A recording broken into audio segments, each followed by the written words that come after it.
भारत में 16 साल बाद एक बार फिर से जनगणना होने जा रही है। बेहद खास जनगणना इस बार होगी। न केवल खास होगी बल्कि ऐतिहासिक भी। 16 साल के लंबे अंतराल के बाद होने वाली जनगणना के लिए केंद्रीय गृह मंत्रालय ने रेफरेंस डेट 1 मार्च 2027 रखी है। अब जो ऐतिहासिक और खास होने वाली बातें हैं उनमें सबसे पहली बात है कि देश में पहली बार डिजिटल जनगणना होगी, और दूसरी, आजाद भारत के इतिहास में पहली बार जातियां गिनी जाएंगी, जातियों की गणना भी होगी।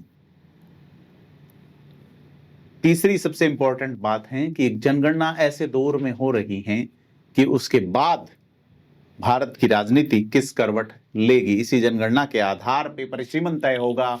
आंकड़े क्या 2028 में राजस्थान समेत हिंदी पट्टी के कई राज्यों के चुनावों के परिणामों को प्रभावित करेगी। चुनाव में परिणाम ही नहीं, यहाँ की राजनीति के भौतिक और अन्य तमाम स्तरों को प्रभावित करेगी। गृह मंत्रालय का कहना है कि जनगणना 2 चरण में होगी। पहला चरण अक्टूबर 2026 में होगा, जिसमें जम्मू कश्मीर, लद्दाख, हिमाचल प्रदेश और उत्तराखंड के बर्फीले इलाके कवर होंगे, और दूसरा चरण मार्च 2027 से होगा, जिसमें देश के मैदानी क्षेत्रों में जनगणना होगी। और जैसा मैंने पहले बताया कि 1 मार्च 2027 संदर्भ तिथि होगी। संदर्भ तिथि उसे कहा जाता है जिस दिन के अनुसार आंकड़े जुटाए जाते हैं। हालांकि सरकार अभी तक यह नहीं बता पाई है कि जनगणना की शुरुआत और समापन की एग्जैक्ट डेट्स क्या होंगी। और जैसा आप जानते हैं कि जनगणना देश की जनसंख्या का सामाजिक, आर्थिक और जनसांख्यिकीय आकलन करने की प्रक्रिया है। यह जानकारी नीतियां बनाने और विकास योजनाओं को लागू करने में बड़ी भूमिका निभाती है। जनगणना में लोगों की आयु, लिंग, शिक्षा, धर्म, भाषा, व्यवसाय और निवास की स्थिति जैसे आंकड़े जुटाए जाते हैं। और भारत में एक एक्ट है, भारतीय जनगणना अधिनियम 1948, उसके तहत जनगणना होती है। उसके अनुसार गृह मंत्रालय के अधीन रजिस्ट्रार जनरल ऑफ इंडिया और सेंसस कमिश्नर का कार्यालय जो है यह जनगणना करवाता है। भारत में हर 10 साल में जनगणना होती है। पिछली 2011 में हुई थी। कोविड महामारी के कारण जनगणना टाल दी गई 2021 वाले। तर्क दिया गया कि कोविड के कारण, लेकिन 6 साल की देरी और 2021-22 में करीब 3768 करोड़ रुपए का बजट तय किया गया था। अब बड़ी चीज यह है कि इस साल केवल 574.80 करोड़ रुपए ही आवंटित किए गए। ऐसे में यह है कि 6 साल पहले से करीब 7 गुना कम बजट। जनगणना कैसे मुकम्मल होगी? हालांकि गृह मंत्रालय का कहना है कि बजट कोई बाधा नहीं है और जरूरत के अनुसार राशि उपलब्ध कराई जाएगी। तो अपन बात कर रहे थे कि इस जनगणना के बाद बड़ा बदलाव क्या होगा। 1931 के बाद प्रत्येक व्यक्ति को अपनी जाति बताने का विकल्प दिया जाएगा। अब तक केवल अनुसूचित जाति और जनजाति की जानकारी ही ली जाती थी, लेकिन इस बार सभी जातियों को शामिल किया जाएगा। यह डिमांड जो है लंबे समय से विपक्षी दलों की थी, और सरकार ने इस साल अप्रैल में घोषणा भी की थी कि अगली जनगणना में जातिगत डेटा भी शामिल होगा।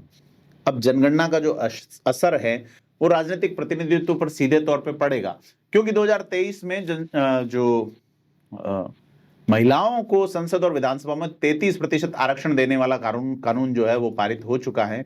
और इस आरक्षण को लागू करने के लिए भी यह जरूरी है कि जनगणना के बाद परिसीमन की प्रक्रिया हो, और जनगणना के आंकड़ों के आधार पर नई लोकसभा और विधानसभा सीटों का निर्धारण भी किया जाएगा। तब महिलाओं के लिए आरक्षित सीटों को तय किया जाएगा। लेकिन यह है कि क्या लोकसभा, राज्यसभा और विधानसभाओं की सीटें बढ़ेंगी? क्योंकि परिसीमन के मुद्दे पे दक्षिण भारत के राज्यों की चिंताएं लगातार सामने आती रही हैं।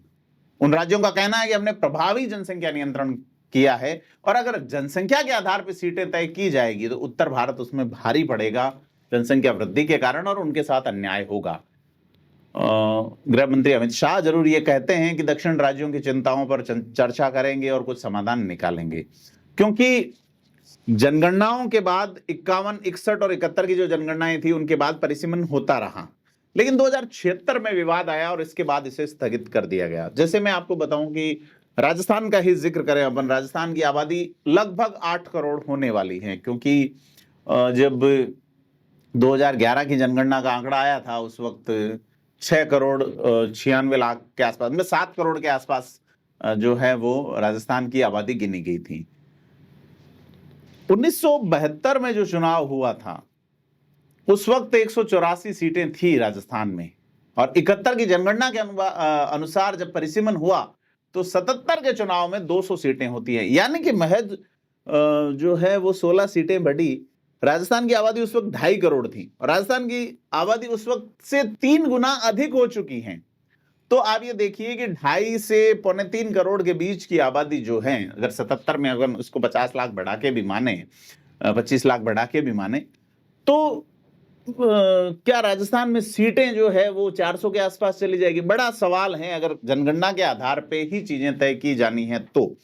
पिछले करीब 53-55 साल में राजस्थान में एक भी विधानसभा सीट नहीं बढ़ी है, और आबादी करीब 3 गुना हो गई है, क्योंकि संविधान ये कहता है कि प्रत्येक बार जनगणना के बाद परिसीमन की प्रक्रिया की जाए, क्योंकि और इसी के तहत 51, 61 और 71 के आधार पे प्रक्रिया हुई। तो लेकिन 71 की जनगणना के आधार पे जब 1976 में परिसीमन प्रक्रिया हुई, जैसा मैंने बताया कि 77 में राजस्थान में सीटों की संख्या 200 की गई, इसके बाद उत्तर भारत और दक्षिण भारत के बीच में एक विवाद खड़ा हुआ था, और कहा गया कि दक्षिण भारत में जो है आबादी धीमी गति से बढ़ती है, लेकिन उत्तरी भारत में तेजी से बढ़ रही है। दक्षिण राज्यों का ये कहना था कि हम लोग जनसंख्या नियंत्रित कर रहे हैं और उसकी वजह से हमें नुकसान होता है, क्योंकि लोकसभा और विधानसभा की सीटों जो है वो तय करने में जनसंख्या एक बड़ा क्राइटेरिया है। और इसके बाद जो है 1976 के बाद जो है वो परिसीमन रोक दिया गया। इसके बाद तय किया गया कि परिसीमन 2001 में जो जनगणना होगी उसके आधार पर किया जाएगा, लेकिन सीटें नहीं बढ़ी, खास करके लोकसभा में। तो इस बार जो है वो जनगणना के आंकड़े बहुत महत्वपूर्ण होंगे, यही नहीं परिसीमन के लिए आधार बनेगा। लेकिन 2023 में तो पहले जनगणना होगी, फिर फाइनल आंकड़े आने में समय लगेगा। इसलिए क्या 2029 के लोकसभा चुनाव तक ये कुछ बदल जाएगा? और बड़ा सवाल ये है कि अगर नहीं बदला तो 29 के लोकसभा चुनाव के बाद, या राजस्थान में 28 के विधानसभा चुनाव, जिसमें राजस्थान शामिल है, जिसमें मध्य प्रदेश, छत्तीसगढ़ जैसे बड़े राज्य शामिल हैं, क्या ये चुनाव इस परिसीमन के बाद होंगे? क्योंकि 2027 की जनगणना अब सिर्फ एक आंकड़ा नहीं रहेगी, बल्कि आगामी लोकसभा और विधानसभा की दिशा तय करने वाली प्रक्रिया होगी। 29 में इसके प्रभाव दिखाई देंगे या नहीं, बड़ा सवाल है, लेकिन चुनाव में इसका असर साफ नजर आएगा। तो कुल मिलाकर ये जनगणना भारत के राजनीतिक और नीतिगत भविष्य को आकार देने जा रही है। एक नया डेटा होगा, एक नया दृष्टिकोण होगा और एक नया युग होगा। आपको क्या लगता है, इस जनगणना से क्या बदलेगा या क्या नहीं बदलेगा? कमेंट करके बताएं, वीडियो को लाइक शेयर करें और थिंक 360 को सब्सक्राइब करना ना भूलें। धन्यवाद।